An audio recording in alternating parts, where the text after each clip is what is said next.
নমস্কার, আমি রিমা। আহারে বিহারে চ্যানেলে সকলকে জানাই ইংরেজি নতুন বছরের অনেক অনেক শুভেচ্ছা, ভালোবাসা ও অভিনন্দন। নবরত্ন কোর্মা তো তোমরা অনেকেই অনেকভাবেই বানিয়ে বা করে থাকো। শীতকালে বিভিন্ন সবজি দিয়ে খুব সহজে আমিষ বা নিরামিষ যে কোনোভাবেই খুব সহজেই বানিয়ে নেওয়া যায়। আজ আমি তোমাদের সঙ্গে সম্পূর্ণ আমিষ নবরত্ন চিংড়ি কোর্মা রেসিপি শেয়ার করতে চলেছি। দুর্দান্ত স্বাদের এই রেসিপিটি ভাতের সঙ্গেও যেমন ভালো লাগবে, আবার রুটি বা পরোটার সাথেও খেতে পারবে। তাহলে চলো ভিডিওটি শুরু করা যাক। রেসিপিটি বানানোর জন্য আমার প্রয়োজন অনুযায়ী নিয়ে নিয়েছি 3টে গাজর, যা লম্বা লম্বা করে কেটে নিয়েছি। রয়েছে একটা ছোট ফুলকপি, যা একটু ছোট টুকরো করে কেটে নিয়েছি। কিছু বিন কেটে নিয়েছি। 3-4টে মিডিয়াম সাইজের আলু নিয়েছি, যা মাছের আলু যেরকম কাটতে হয় ঠিক সেইভাবে একটু পাতলা করে কেটে নিয়েছি। একটা ক্যাপসিকাম কিউব করে কেটে নিয়েছি। নিয়েছি কিছু কড়াইশুঁটি। এখানে সমস্ত সবজি খুব ভালো করে ধুয়ে নেওয়া আছে। আর হ্যাঁ, এখানে আমি আমার পছন্দ মতন শেপ করে কেটে নিয়েছি। তোমরা কিন্তু তোমাদের যে পছন্দ মতন যে কোনো শেপে কাটতেই পারো। এদিকে রয়েছে 250 গ্রাম মাঝারি সাইজের চিংড়ি। আমি ছোট চিংড়ি পাইনি, তাই এটাই পেয়েছি, এটাই নিয়ে চলে এসেছি। প্রথমেই মাছে সামান্য লবণ দিয়ে দিচ্ছি। হলুদ তোমরা অবশ্যই দিতে পারো, বাট আজ আমি হলুদের কোনো রকম ব্যবহার করছি না।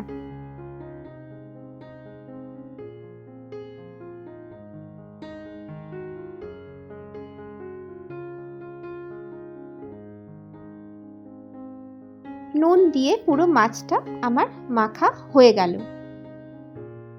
গ্যাসে বসিয়ে দিয়েছি কড়াই, দিয়ে দিচ্ছি সাদা তেল। এই রান্নাটা চেষ্টা করো সাদা তেলেই করার। এদিকে তেল গরম হয়ে গেছে। প্রথমে আলুগুলো দিয়ে দিলাম, সামান্য লালচে করে ভেজে নেব। যদি মনে করো এই রান্নাতে আলু দেবে না, নাই দিতে পারো, তবে দিও, ভালো লাগবে।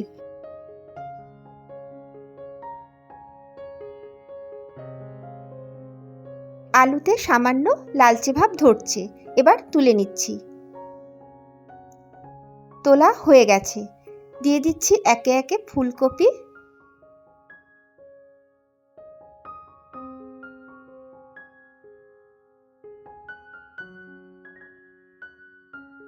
দিচ্ছি গাজর, বিন দিয়ে দিলাম, ক্যাপসিকামও দিয়ে দিলাম, আর দিলাম কড়াইশুঁটি।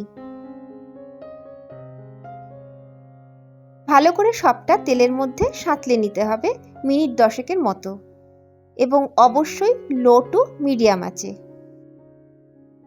হয়তো মনে হতে পারে ক্যাপসিকাম বেশি আগে দিয়ে দিলাম, তার একটাই কারণ, আমি চিংড়ি মাছ দিয়ে রান্নাটা করছি, সেখানে চিংড়ি মাছের ফ্লেভারটাই বেশি প্রায়োরিটি দেব। এটা যদি ভেজ বানাতাম তাহলে ক্যাপসিকামটা পরে দিতাম, তবে তোমরা পরেও দিতে পারো।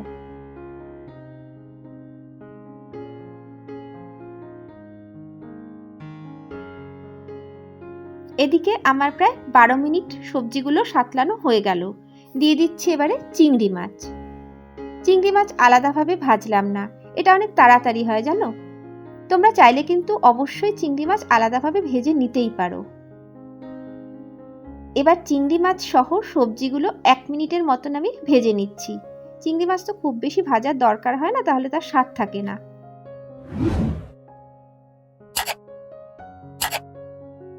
এই দেখো, ঠিক এরকম হালকাভাবে ভাজাটা হবে।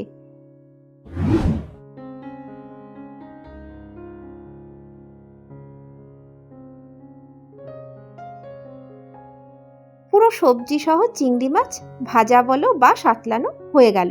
এবার সবটা তুলে নিচ্ছি। পুরোটা তুলে নেওয়া হয়ে গেল। কি সুন্দর কালারফুল লাগছে না? এবার আমি এই সবজিগুলো থেকে চিংড়ি মাছগুলো আলাদা করে বেছে তুলে নেব। চিংড়ি মাছগুলো আমার বেছে তুলে নেওয়া হয়ে গেছে। এই দেখো, এখানে শুধু সবজিগুলোই রয়েছে। এবার কড়াতে পুরো রান্নার জন্য দিয়ে দিচ্ছি আবার একটু সাদা তেল। তেল গরম হয়ে গেছে। ফোড়নের জন্য দিয়ে দিচ্ছি 3টে গোটা শুকনো লঙ্কা, যা টুকরো টুকরো করে নিয়েছি। দুটো ছোট এলাচ, একটা দারচিনি আর দুটো তেজপাতা তেলে দিয়ে দিলাম। 10 থেকে 15 সেকেন্ডের মতন তেলে ফোড়নগুলো ভেজে নিচ্ছি। ভাজা হয়ে গেছে। দুটো মিডিয়াম সাইজের পেঁয়াজ বাটা দিয়ে দিলাম।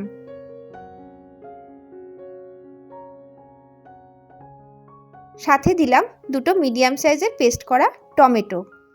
টমেটো আর পেঁয়াজ 5 থেকে 7 মিনিটের মতন লো টু মিডিয়াম ফ্লেমে কষাতে হবে।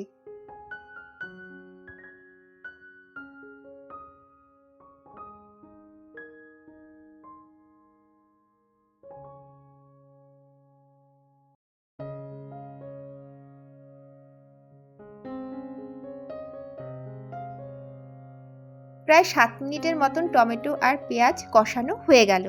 দিয়ে দিচ্ছি 1 টেবিল চামচ আদা রসুন বাটা। আদা রসুন বাটা দিয়েও 1 মিনিটের মতন আবার কষিয়ে নিচ্ছি।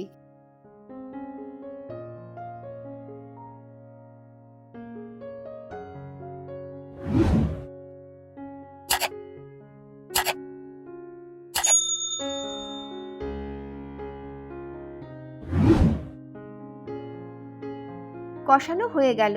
দিয়ে দিচ্ছি 2 টেবিল চামচ টক দই।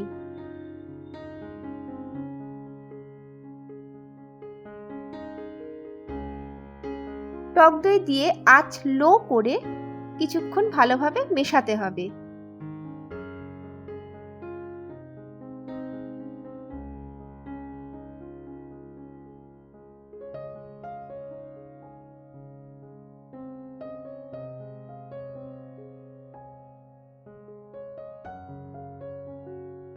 এই দেখো তেল ছেড়ে দিচ্ছে। দিচ্ছি 2 টেবিল চামচ করে পোস্ত বাটা আর 2 টেবিল চামচ কাজু বাটা। কাজু আর পোস্ত বাটা দিয়ে একদম লো আঁচে খুব ভালোভাবে কষিয়ে নিতে হবে।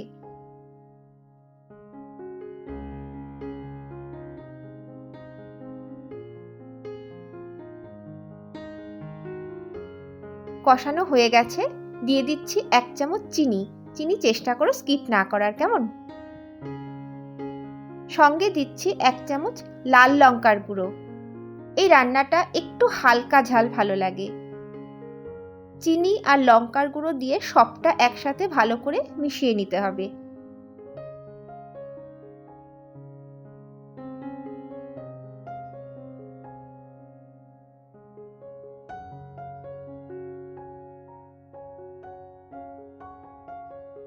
মেশানো কমপ্লিট।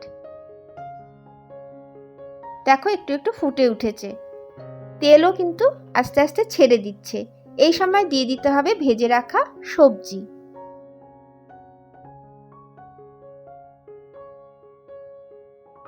সবজিগুলো সমেত সমস্ত মশলা খুব ভালো করে লো আঁচে মিশিয়ে নিতে হবে।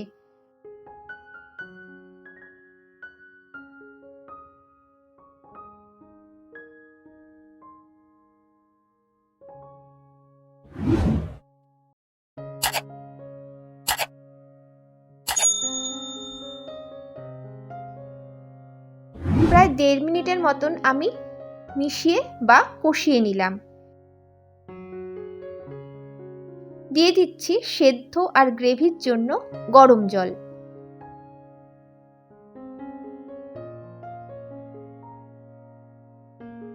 জলের সঙ্গে পুরো সবজি ভালো করে আরো নেড়ে নিচ্ছি।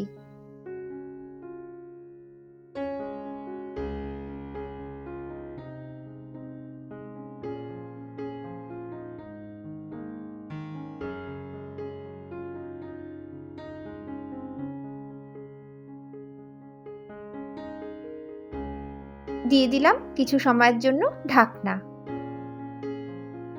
গাজর আছে, একটু তো শক্ত হয়, তাই মিনিট 15 পর ঢাকনা খুলে নিচ্ছি। আরও একবার নেড়ে নিচ্ছি। সেদ্ধটা একটু চেক করে নিই। এখানে মেইন সেদ্ধ হচ্ছে গাজর, কারণ গাজরটা তো একটু শক্ত হয়, বাকিগুলো নরম হয়ে যায়। এই দেখো সুন্দরভাবে কেটে বেরিয়ে আসলো।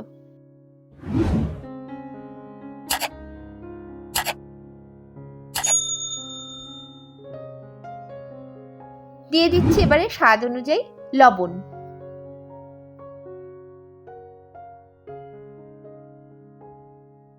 ভালো করে লবণটা সমস্ত সবজির সাথে মিশিয়ে নিতে হবে। মেশানো কমপ্লিট। একটা বাটিতে 1 চামচ ময়দা অল্প একটু জল দিয়ে গুলে নিচ্ছি। এখানে না ময়দাই নিও, কর্নফ্লাওয়ার নিও না।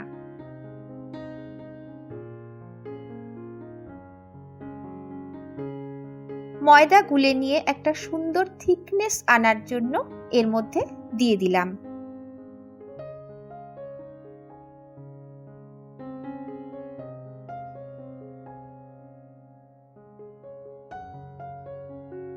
দেখো একটা কি সুন্দর ঘন ভাব চলে আসছে।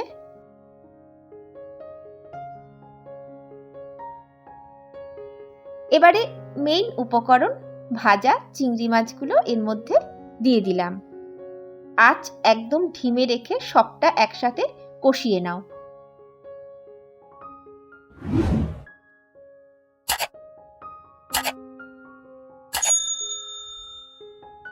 দিয়ে দিচ্ছি 1 চামচ ঘি। প্লিজ বন্ধুরা ঘিটা না স্কিপ করো না।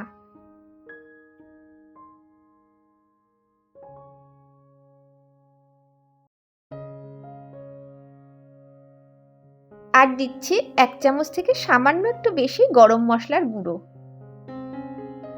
সবটা খুব ভালো করে একসাথে সবার সাথে সবার মিলমিশ করিয়ে দাও।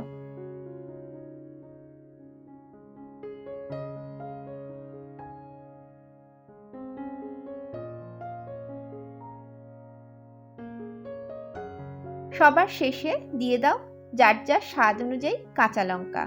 আমি 4টের মধ্যে 2টো লঙ্কা চিড়ে দিলাম আর 2টো গোটা দিলাম।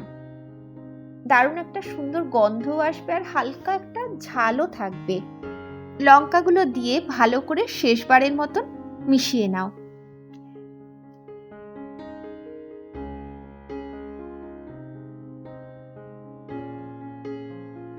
মেশানো কমপ্লিট। ব্যাস, রান্নাও কমপ্লিট। একটু ফুটিয়ে নিচ্ছি। ফোটানোও কমপ্লিট। গ্যাস বন্ধ করলাম। একটি সার্ভিং বলে সার্ভ করে নিয়েছি। তোমরা যদি মনে করো এর মধ্যে ফ্রেশ ক্রিম ইউজ করবে অবশ্যই করতে পারো, ভালোই হবে খেতে। কিন্তু আমি আজ ফ্রেশ ক্রিম ছাড়াই করলাম। তো বন্ধুরা, আইটেমটা ভাতের সাথেও খেতে পারো, আবার রুটির সঙ্গেও কিন্তু খেতে পারো। যদি ভালো লাগে একবার করে দেখতে পারো। আর আমার চ্যানেল বা ভিডিও যদি ভালো লাগে সাবস্ক্রাইব করতে পারো, লাইক দিয়ে বন্ধুদের সাথে রেসিপি শেয়ারও করতে পারো। তাহলে আজকের মতন ভিডিও এখানেই শেষ করছি। সবাই খুব ভালো থেকো, সুস্থ থেকো। নমস্কার।